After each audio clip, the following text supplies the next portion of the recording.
we have a Guardians move from yesterday to discuss here on the channel. The Cleveland Guardians traded right-handed pitcher Aaron Civale to the Tampa Bay Rays in exchange for highly ranked first base prospect Kyle Manzardo.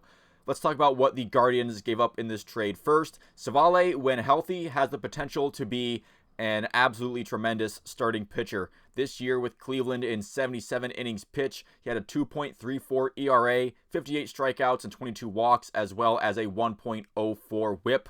Those aren't the most advanced stats. You can say, well, what about his, X, Y, and Z? But honestly, the advanced stats will tell you the same story as the basic ones. He's doing pretty well this year. Now, throughout his career, injuries have plagued him. They've gotten the better of him a few times throughout his career. And we do have pretty much almost zero reference for him as a postseason performer. However, when the Tampa Bay Rays make a move, they generally know what they're doing.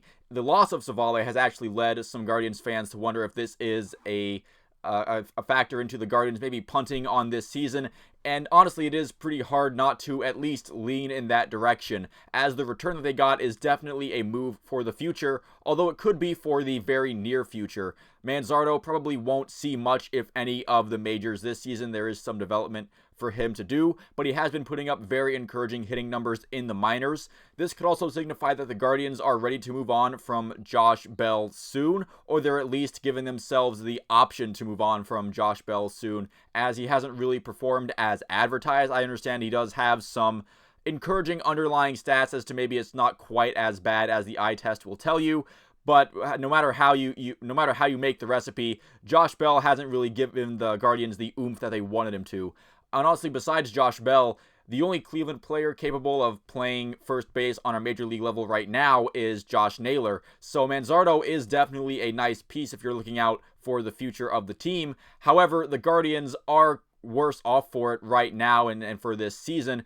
But to be realistic, the ceiling for this team, even with Aaron Civale still, if he was still there, isn't very high. Even if they do manage to grab this AL Central and win this awful, terrible division that just nobody wants to claim so far, any sort of postseason run would require, it would be considered a miracle, even by the most diehard optimistic Guardians fans, even if Civale was still on the team. I do understand the fans that are mad, because this trade does really show a lack of faith in this season, especially after how last season ended. You would have wanted to see some growth, some forward steps. I'm not saying that they were going to take the MLB by storm or anything, but you definitely wanted to at least put a stamp on the AL Central, this division that, it's prime for, it's ripe for the picking, but nobody seems to take it. The Guardians definitely could have pounced on that this year. This does seem where the organization does seem to be saying that,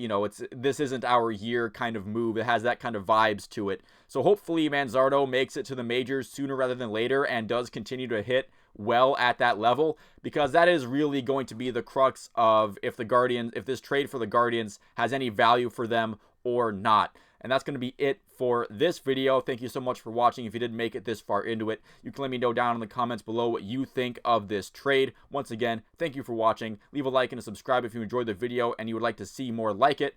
I'll see you at the next one.